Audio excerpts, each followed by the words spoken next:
We had a little talk about Americans abroad, specifically Christian Pulisic, who was Jesse Marsch's pick. And Jesse, I want to hand it over to you now because I know you're going to do some in-depth analysis. So I'm very curious to see what you have to say about Captain America. Take it away. Yeah. So, this is a little bit of an example of what we would do in terms of an individual video with a specific player.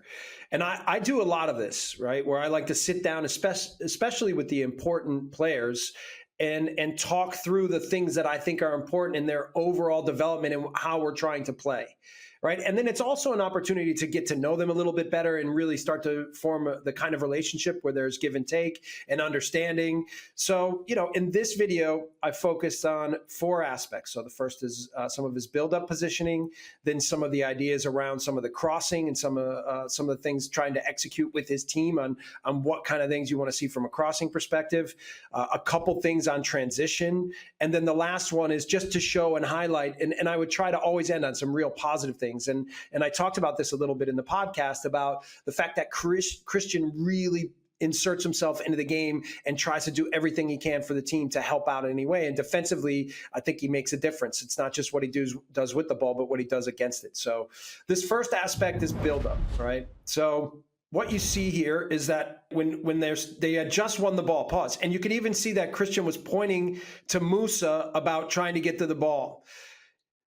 I think that what they want from him a lot is to go on the touchline and now be positioned wide.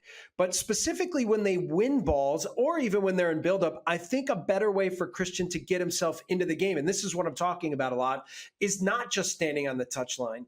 And sometimes you can have a relationship where you go out wide and then maybe an inside midfielder or a fullback looks to go inside a little bit. But I'd like to see more times where he's not drifting out wide and where he's actually trying to find a space more in the opponent's midfield or behind their midfield line so that he can catch balls in there and then be thinking about going straight to goal and being vertical. So you see this, so I just drew this here as like, this is a pocket where I think he should be thinking about getting the ball, catching it, and starting to go at the opponent's back line. See, instead Musa has to turn around and play that way because Christian's going out wide. So here, right?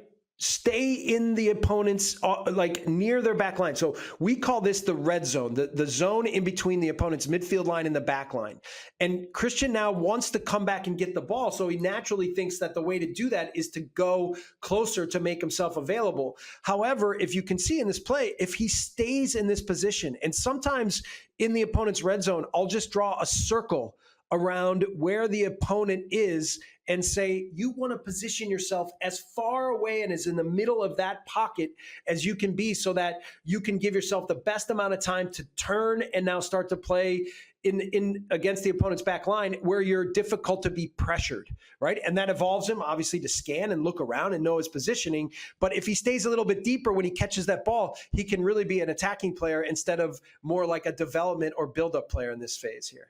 And then the other aspect is, pause, if you do play with the fullback then, and you're too deep in the midfield, then you can't get yourself up on the back line to start to penetrate and be an option to be a real attacking player, specifically in what I call the half lane, which is that lane between the 6-yard and the 18-yard box. So first, if he's in the red zone more in a good pocket, he can be available to catch a ball and play vertically against the back line. And if they decide to overplay him and play with the fullback, then he's more in position to run at the back line and make himself available to be a real attacker. And that's in the end what you're trying to do is make him into more of an attacker than just a build-up player. Okay, now we're a little bit more into some crossing situations. So here again, you see him come a little bit deeper so that he's not in position to run into the half lane. Pause. But here's what I'll say in general about Milan is I was talking earlier. So where's Leao in this moment? They're playing at home. It's 1-1. You would like to see more numbers in the box. Christian's running in late. They have a striker in there that I think it's Jokic that came in for Giroud, but they don't have enough numbers in the box to be a real threat in some of these crossing situations. So getting him higher up the field, getting him running in the box, getting Leao more in the box. Here's one again where he goes 1v1 and pause. So they only have 3 in the box. Leao winds up coming in the box late, and it's a little bit of a surprise. But if he's in this position a little bit earlier, then maybe he's even closer where he can head it, or he can make a clear attack on the ball, and they're committing more numbers into the box. So finding ways for them to be aggressive in 1v1 situations, and then aggressive to be in the half lane, and then also flooding the box with more numbers so that in crossing situations, they're more dangerous. And then the last one here is a couple transition moments. So this is another one where Milan, pause, for me is they've tried to be a lot of a build-up team, and they haven't been as much of a transition team.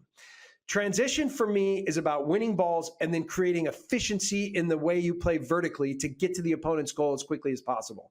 So this is Pulisic approaching the ball right now. He made this curved run, right? And look at the distance of that curved run is probably about 30 to 40 yards, right? So instead, imagine if you flattened out that red line, okay, and created that 30, 40 yards where he's catching the ball maybe closer to midline, and now where he's got a 3 or a 4v5 or 6, which, by the way, later turns into a 5v11, okay? He has to be more efficient in now being vertical in the way he attacks and sprinting to go forward so that when they win balls, they can really be a threat to get out on the transition.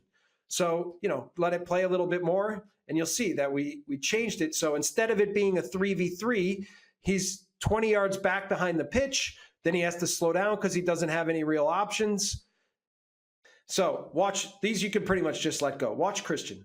Okay, so they lose the ball around midfield. He's maybe 10, 15 yards behind the ball. He runs back with Xerxes, bodies him in the box, and helps win the ball defensively. And by the way, whenever attacking players would do this, this would always show up in the team video for me. Chuck, would you be able to handle an individual meeting with Jesse Marsch, video meeting? Absolutely. I would have loved that as a player. So are you saying that none of your coaches did that for you? No, my first coach did, Tony Gustafsson in Sweden. And that's where I made, I think, the biggest jump, because you need to hear from the manager, because he's the one who picks the team, what he wants from you as a striker, what's important for him. Also, where does he see your weaknesses? Where can he see you grow? And it's one thing to coach a training session, right? I'm telling you what to do, what I want for my players. It's another thing to see it. The visualization from a manager to say, hey, this is how you should time your run. This is what, and then it all clicked for me when I had it on the pitch and doing the extra training, and this is what you need to work on, versus, hey, video session, sit down, you and me, we'll go through the whole match. This is what I like. This is what I don't like. This is where you can anticipate. This is how you can become better. And then it gives you the whole vision, the whole kind of build up to fulfilling your potential. So I love that. As a player, there's nothing more you want than more information, because the whole idea is you're trying to become the best player you can possibly be. And the only way you're going to do that is if you take the time and you listen to the manager who's picking the team. That was a really sweet segment. I really like that. We should do that again. Coaching Corner here with Jesse Marsch.